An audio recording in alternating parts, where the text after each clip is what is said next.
Hola, en este vídeo vamos a ver las diapositivas 65 y 66 del tema 5 de programación modular. En la diapositiva 65 habíamos dejado planteado el ejercicio que vemos ahora mismo, que se trata del desarrollo de una función que nos permite calcular una base elevada a un exponente. Es decir, íbamos a simular nuestra propia función POW. Un poquito más limitada, eso sí, porque nuestra función POW iba a ser capaz de emitir los dos números que hemos dicho, base y exponente, y el primero podría ser real, pero el segundo exponente, para simplificar la solución, vamos a hacer que sea un valor entero.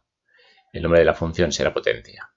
Dentro del mismo ejercicio se nos pedía probar la función, al menos para poder calcular y mostrar 2 elevado a 10.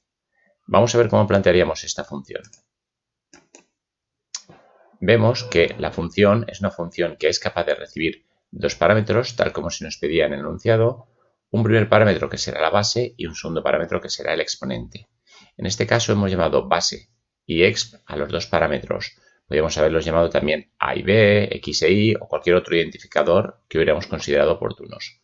Pero hay que señalar que utilizando identificadores para los parámetros que permitan describir cuál es su función, es luego más sencillo poder seguir el código dentro de la función.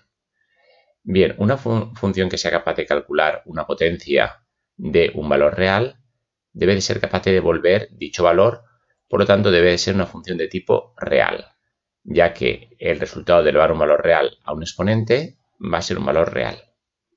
Vamos a ver el cuerpo de la función. Dentro del cuerpo de la función, lo primero que hacemos es la declaración de una serie de variables. De momento no nos vamos a centrar en ellas, más adelante veremos por qué las declaramos, pero eso sí, vamos a considerar los diferentes casos que podemos tener, como por ejemplo que el exponente sea 0, que el exponente sea negativo o que el exponente sea positivo. Si el exponente es 0 es el caso más sencillo, lo comprobamos aquí, en primer lugar. Si el exponente es 0 simplemente vamos a devolver 1, puesto que cualquier número elevado a 0 es 1, y ya se terminaría la función. Si no, vamos a continuar con el siguiente caso. Antes de ver el siguiente caso, hemos de darnos cuenta de que no lo hemos colocado en un else respecto al if que hemos puesto en primer lugar. Y eso es debido a que si el if se cumple, directamente se termina la función al alcanzarse el return. Por lo tanto, no es necesario poner un else, ya que el resto del código solo se ejecuta si esto es falso, puesto que si fuera cierto, como acabamos de mencionar, terminaría la función. Muy bien. Si el exponente no es 0, puede ser que sea positivo o negativo.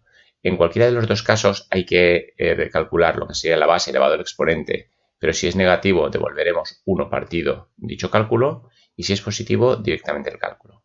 Muy bien, lo que vamos a hacer es comprobar si el exponente es negativo y en el caso de que sea negativo vamos a poner una variable llamada negativo a 1.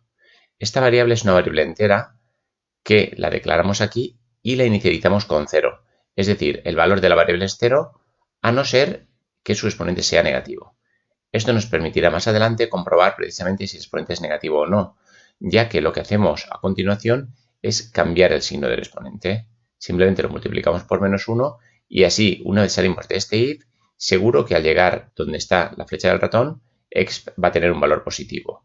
Eso sí, hay que recordar que en el caso de que originalmente no fuera positivo, vamos a poder saber este caso simplemente comprobando el valor de la variable negativo. Muy bien, una vez llegamos entonces a la instrucción esta de total igual a 1, sabemos que el exponente es positivo. Lo que vamos a hacer es, precisamente a esta variable total, que es de tipo real, ponerle este valor de 1, porque lo que vamos a hacer es multiplicarle tantas veces como indique exp la base. Es decir, si por ejemplo estamos calculando 2 elevado al cubo, este bucle se va a repetir 3 veces para valores de i igual a 0, 1 y 2. Es decir, que a total le vamos a multiplicar 3 veces el 2. En la primera iteración, total por igual 2 sería 1 por 2, 2. En la segunda iteración, cuando total ya vale 2, sería total por igual 2, 2 por 2, 4. Y en la tercera y última iteración sería total que vale 4 por igual 2, 8. Es decir, que cuando saliéramos de este for, saldría total con un valor de 8, que es justo el resultado de elevar 2 al cubo. Muy bien, una vez hemos calculado lo que sería base elevado a exponente, simplemente nos queda comprobar si originalmente el exponente era negativo o no. Si era negativo, esta variable valdrá 1 y devolvemos 1 partido el cálculo que hemos hecho. En cualquier otro caso, va a continuar adelante, significaría que negativo vale 0 y por lo tanto simplemente nos restaría devolver el valor total. Muy bien, como ejemplo de uso de la función que vemos aquí, hemos complementado aquí el que nos pedía el enunciado, que era mostrar por pantalla lo que sería 2 elevado a 10. Si vemos, simplemente llamando a la función por su nombre y poniendo como parámetros lo que se nos pide, la base, en este caso un 2, y el exponente un 10, ya nos mostraría por pantalla precisamente 1024, que es el resultado de la operación.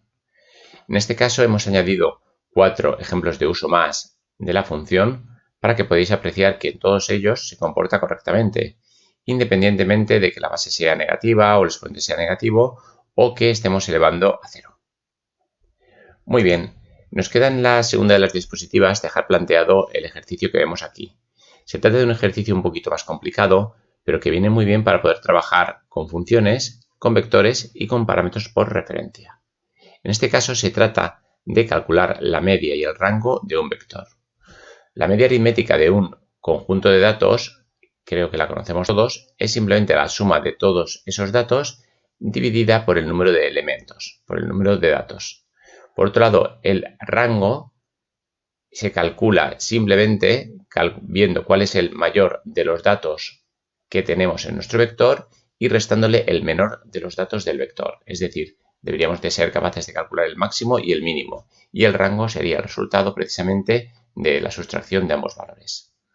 Bien, una vez aclarados los términos media y rango, vamos a ver que se nos pide el desarrollo de una función de nombre media y rango que sea capaz de recibir un vector de números reales y el tamaño del vector. La función debe de calcular y devolver precisamente la media aritmética y el rango de los valores del vector. Como se trata de dos valores, no podemos devolverlos con un return simplemente. En este caso vamos a necesitar de los parámetros por referencia. De ahí que se nos pida que el cálculo y que una vez hecho el cálculo, la devolución sea mediante parámetros por referencia. Vamos a intentarlo.